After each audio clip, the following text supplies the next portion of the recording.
Hey everybody, thanks for joining in. I want to ask you, do you work for a leader or do you work for a dictator? Or do you want to be a leader or do you want to be a dictator? Recently I've read a lot of articles, different publications about kindness culture.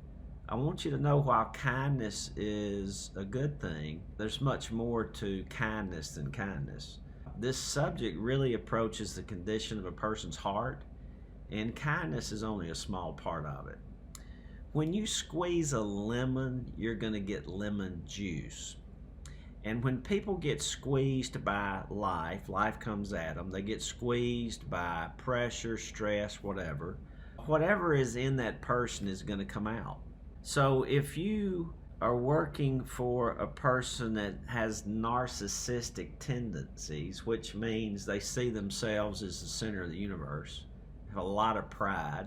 We all have certain narcissistic tendencies, all of us do, but some people are way off the scale. Hey, I'm the center of the universe.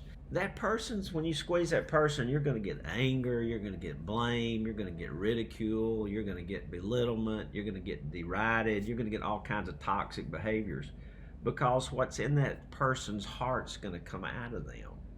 And when they get pressed, that's what comes out of them. So no matter how hard you try to be kind, kindness flows out of a person's heart. And kindness is really a fruit of the Holy Spirit, which comes from the fruit of self-control. So when life comes at you really hard and pressures you, whatever you're controlled by or what's in you is going to come out. Thank you, and I hope you enjoyed this. God bless. Subscribe to my channel, hit this bell to be notified when a new video comes out.